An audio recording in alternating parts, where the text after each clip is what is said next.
أعوذ بالله من الشيطان الرجيم. بسم الله الرحمن الرحيم. يا بني اذهبوا فتحسسوا من يوسف وأخيه ولا تيأسوا من روح الله إنه لا ييأس من روح الله إلا القوم الكافرون. فلما دخلوا عليه قالوا يا أيها العزيز مسنا وأهلنا الضر وجئنا ببضاعة مزجاة فأوف لنا الكيل وتصدق علينا إن الله يجزي المتصدقين. قال هل علمتم ما فعلتم بيوسف وأخيه إذ أنتم جاهلون؟ قالوا أئنك لأنت يوسف؟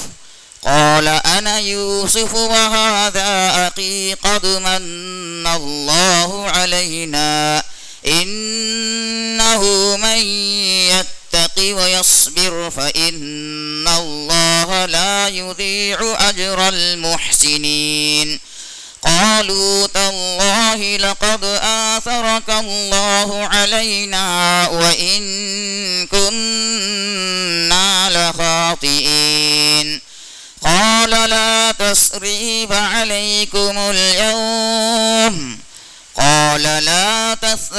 عليكم اليوم يغفر الله لكم وهو أرحم الراحمين. اذهبوا بقميصي هذا فألقوه على وجه أبي يأت بصيرا وأتوني بأهلكم أجمعين. فلما فصلت العير قال أبوهم إني لأجد ريح يوسف لولا أن تفندون. قالوا تالله إنك لفي ضلالك القديم. فلما أن جاء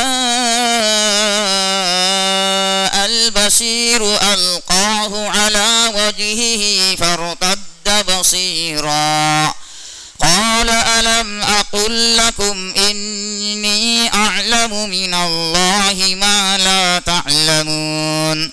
قالوا يا أبانا استغفر لنا ذنوبنا إنا كنا خاطئين. قال سوف أستغفر لكم ربي إنه هو الغفور الرحيم. فلما دخلوا على يوسف آوى إليه أبويه وقال ادخلوا مصر إن شاء الله آمنين. ورفع أبويه على العرش وخروا له سجدا وقال يا أبت هذا تأويل رؤياي من قبل قد جعلها ربي حقا وقد أحسن بي إذ أخرجني من السجن وجاء بكم من البدو من بعد أن نزغ الشيطان بيني وبين إخوتي إن ربي لطيف لما يشاء إنه هو العليم الحكيم. رب قد آتيتني من الملك وعلمتني من تأويل الأحاديث فاطر السماوات والأرض أنت وليي في الدنيا والآخرة توفني مسلما وألحقني بالصالحين. ذلك من أنباء الغيب نوحيه إليك وما كنت لديهم إذ أجمعوا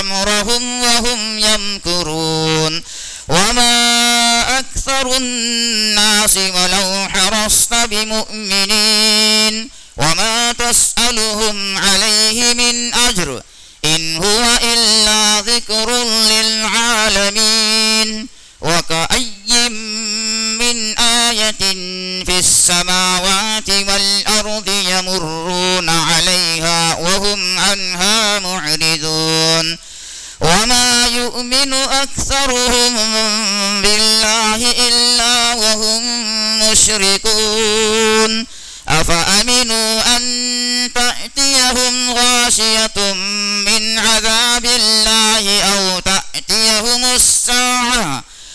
تأتيهم الساعة بغتة وهم لا يشعرون قل هذه سبيلي أدعو إلى الله على بصيرة أنا ومن اتبعني وسبحان الله وما أنا من المشركين وما أرسلنا من قبلك إلا رجالا نوحي إليهم من أهل القرى أفلم يسيروا في الأرض فينظروا كيف كان عاقبة الذين من قبلهم ولدار الآخرة خير للذين اتقوا أفلا تعقلون حتى إذا استيأس الرسل وظنوا أنهم قد كذبوا جاءهم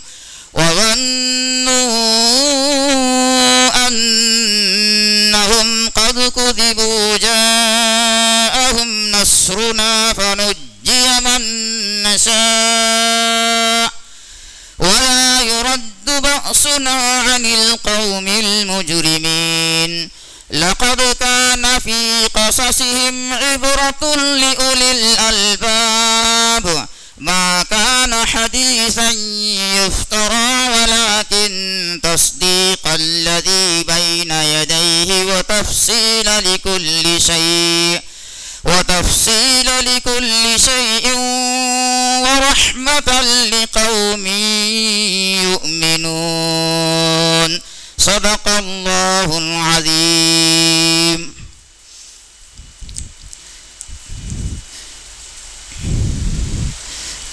میرے بیٹو جاؤ اور یوسف اور اس کے بھائی کا کچھ سراغ لگا لو اور اللہ کی رحمت سے نا امید نہ ہو.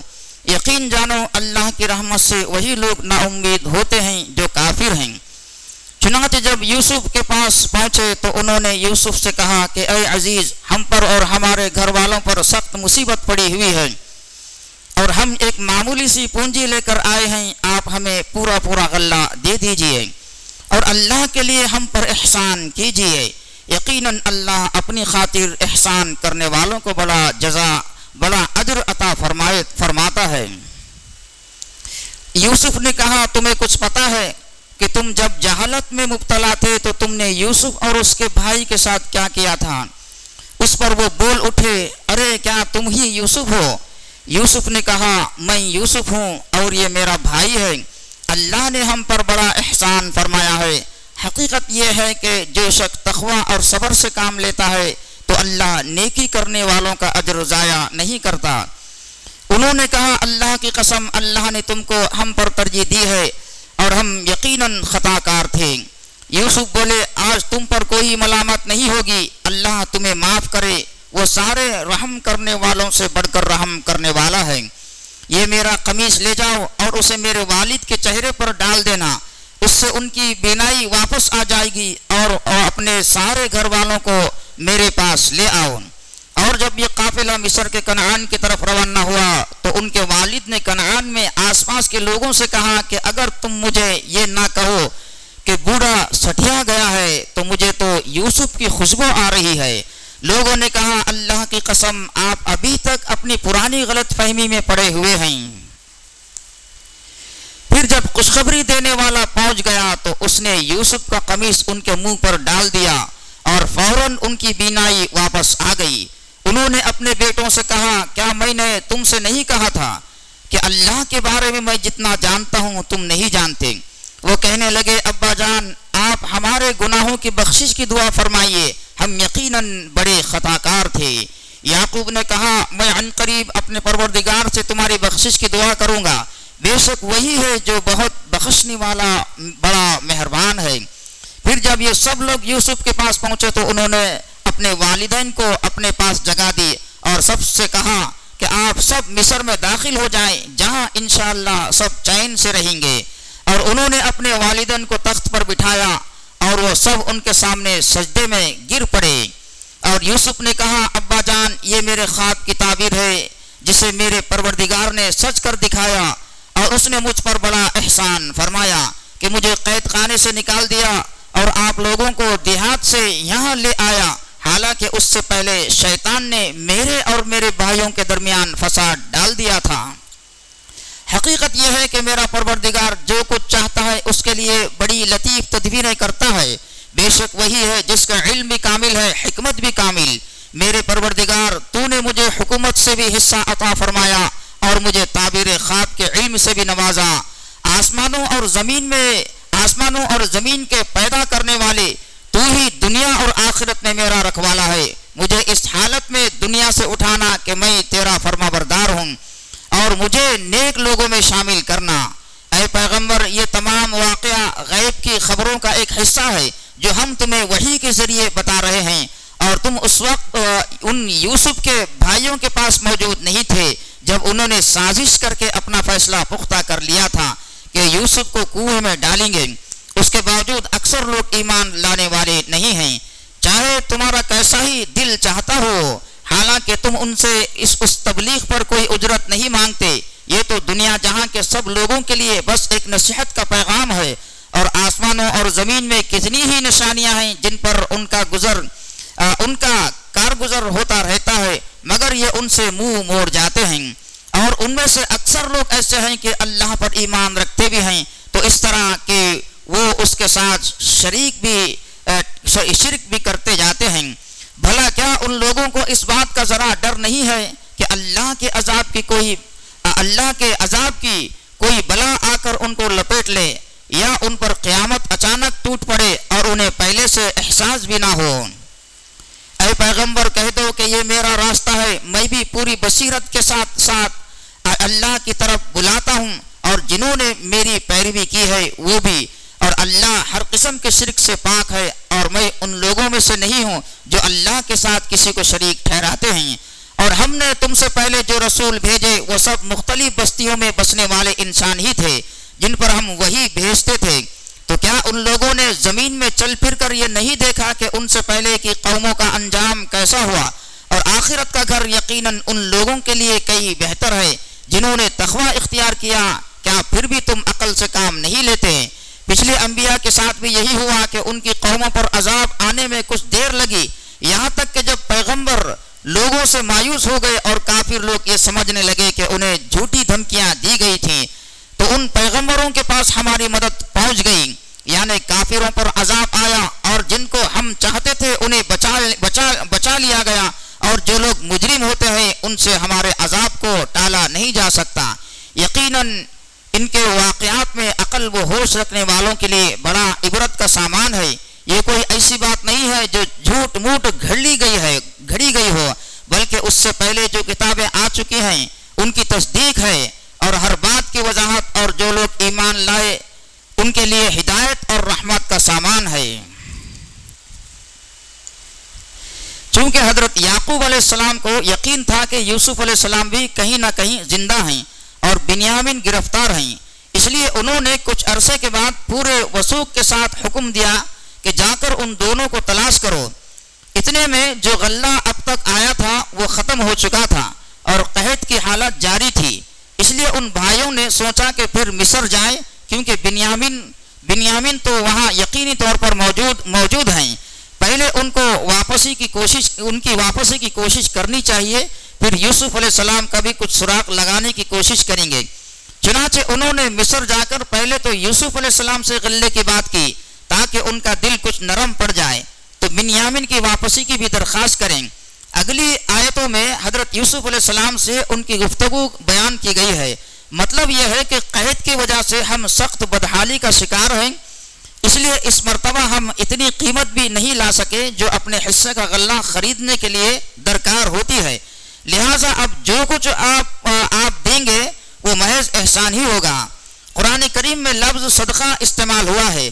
صدقہ ایسے عطیے کو کہتے ہیں جو کسی کے ذمے واجب نہ ہو بلکہ اللہ تعالیٰ کی خوشنودی حاصل کرنے کی خاطر احسان کے طور پر دیا جاتا ہے۔ اب تک تو وہ حضرت یوسف علیہ السلام کو پہچانے نہیں تھے، لیکن جب انہوں نے اپنا نام خود لیا تو غور کرنے کے بعد ان لوگوں کو بھی یہ احتمال پیدا ہو گیا کہ یہی یوسف علیہ السلام ہیں۔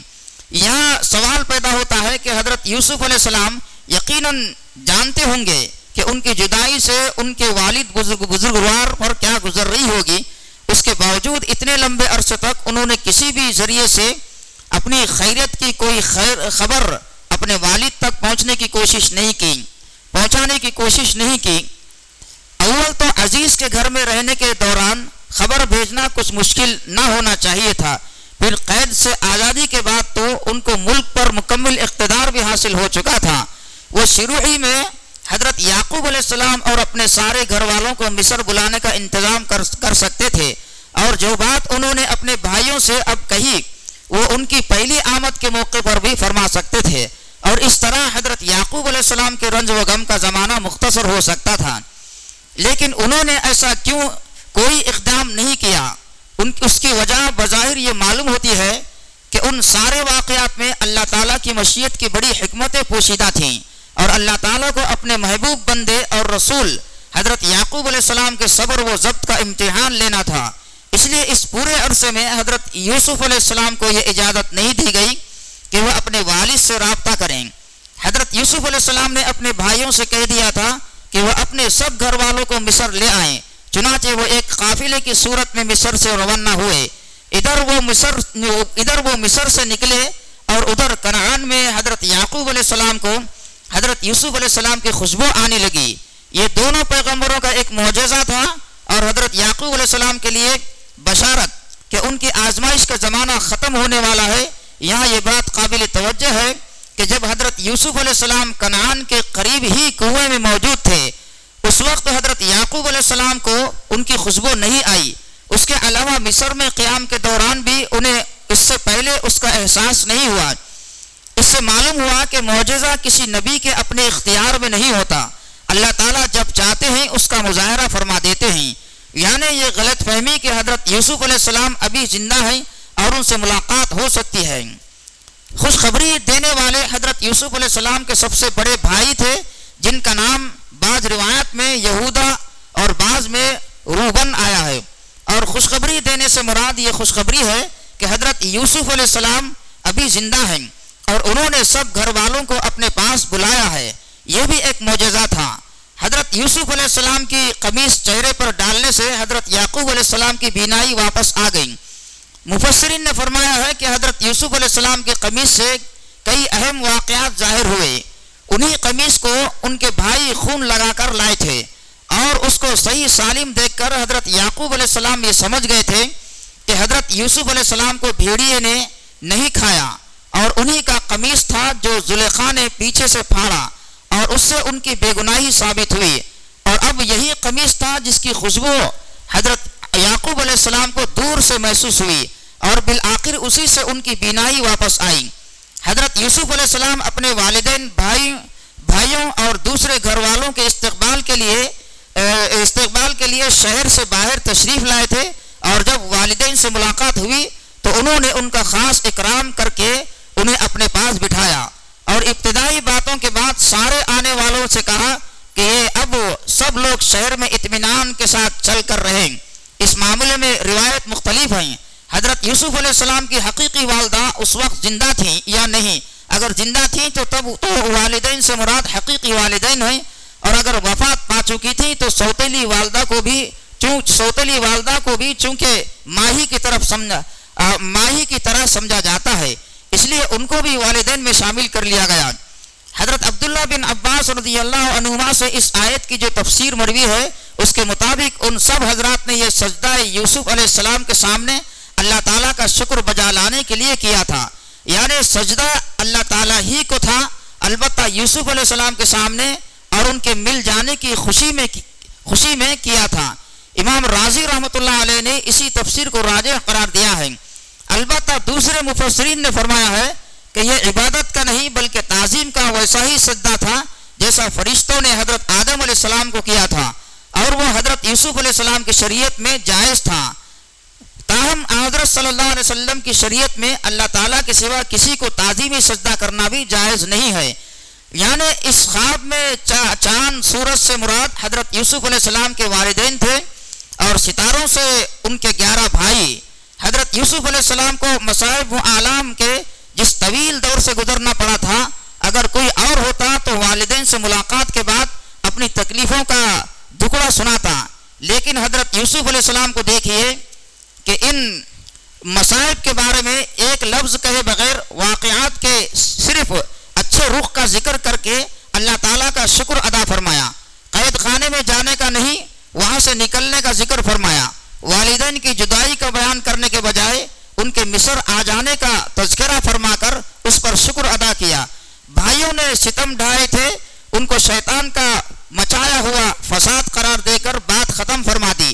اس سے یہ سبق ملتا ہے کہ ہر انسان کو چاہیے کہ وہ سخت سے سخت حالات میں بھی واقعات کے مثبت رخ کا تصور کر کے اللہ تعالیٰ کا شکر گزار ہو۔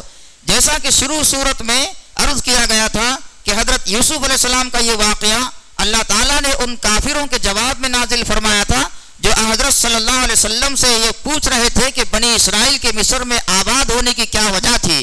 ان کو یقین تھا کہ آپ کے پاس بنی اسرائیل کی تاریخ کے اس حصے کا علم نہیں ہے، اور یہ نہ کوئی ایسا ذریعہ ہے جس سے آپ کو یہ معلومات حاصل ہو سکیں۔ اس لیے ان کا خیال یہ تھا کہ آپ اس سوال کا صحیح جواب نہیں دے سکیں گے، لیکن اللہ تعالیٰ نے یہ پوری صورت میں اس واقعے کو بیان فرمانے کے لیے نازل فرما دی۔ اب آخر میں یہ نتیجہ نکالا جا رہا ہے کہ اس واقعے کو معلوم کرنے کا حضرت صلی اللہ علیہ وسلم کے پاس وحی کے سوا کوئی ذریعہ نہیں تھا۔ اس کا تقاضا یہ تھا کہ جو لوگ یہ سوال کر رہے تھے وہ یہ تفصیل سننے کے بعد آپ کی نبوت و رسالت پر ایمان لے آئیں، لیکن چونکہ ان میں سے اکثر لوگوں کا ان سوالات سے یہ مقصد نہیں تھا، حق واضح ہونے کے بعد اس کو قبول کر لیں، بلکہ یہ سارے سوالات صرف ضد کی وجہ سے کیے جا رہے تھے۔ اس لیے اللہ تعالیٰ نے اگلی آیت میں واضح فرما دیا کہ ان کے ان کھلے دلائل کے باوجود ان میں سے اکثر لوگ ایمان۔ یہ کافروں کے اس اعتراض کا جواب ہے کہ اللہ تعالیٰ نے کوئی فرشتہ ہمارے پاس رسول بنا کر کیوں نہیں بھیجا۔ اس آیت کا یہ ترجمہ حضرت عبداللہ بن عباس رضی اللہ عنہ، حضرت سعید بن جبیر رضی اللہ عنہ اور بعض دوسرے تابعین وغیرہ کی تفسیر پر مبنی ہے، جیسے علامہ آلوسی رحمۃ اللہ علیہ نے بھی طویل بحث کے بعد آخر میں راجح قرار دیا ہے۔ آیت کی دوسری تفسیر بھی ممکن ہے اور بعض مفسرین نے ان کو بھی اختیار کیا ہے، لیکن شاید یہ تفسیر جو ترجمے میں اختیار کی گئی ہے سب سے زیادہ بے غبار ہے، اور مطلب یہ ہے کہ پچھلے انبیاء اکرام کے دور میں بھی ایسا ہو چکا ہے کہ ان کو جھٹلانے والے کفار کو جب لمبی مہلت دی گئی اور ان پر مدت تک عذاب نہ آیا تو ایک طرف انبیاء اکرام ان کے ایمان لانے سے مایوس ہو گئے، اور دوسری طرف وہ کافر یہ سمجھ بیٹھے کہ انبیاء اکرام نے ان کو عذاب الہی کی جو دھمکیاں دی تھی معاذ اللہ وہ جھوٹی تھیں، لیکن اس کے بعد اچانک انبیاء اکرام کے لیے اللہ تعالیٰ کی مدد آئی، ان کے جھٹلانے والوں پر عذاب نازل ہوا اور ان کی بات سچی ہوئی۔ ایک طرف تو قرآن کریم یہ فرما رہا ہے کہ اس نے حضرت یوسف علیہ السلام کا واقعہ بیان کر کے پچھلی آسمانی کتابوں کی تصدیق کی ہے جس میں یہ واقعہ مجموعی طور پر اسی طرح بیان ہوا ہے، مگر دوسری طرف ہر بات کی وضاحت فرما کر شاید اس طرف اشارہ ہے کہ اس واقعے کے سلسلے میں ان پچھلی کتابوں میں جو قطر پیوند ہو گئی تھی قرآن کریم نے اس کی وضاحت فرما دی ہے۔ چنانچہ اگر حضرت یوسف علیہ السلام کے واقعے کو بائبل کی کتاب پیدائش میں پڑھا جائے تو بعض تفصیلات میں وہ قرآن کریم کے بیان سے مختلف نظر آتا ہے۔ ارشاد غالباً اس طرف ہے کہ قرآن کریم نے ان تفصیلات کی وضاحت فرما دی ہے۔ اللہ تعالیٰ مجھے اور آپ کو عمل کرنے کی توفیق عطا فرمائے۔ یہاں پر سورہ یوسف ختم ہوتا ہے۔ اللہ تعالیٰ مجھے اور آپ کو عمل کرنے کی توفیق عطا فرمائے۔ آمین۔ وآخر دعوانا الحمدللہ رب العالمین۔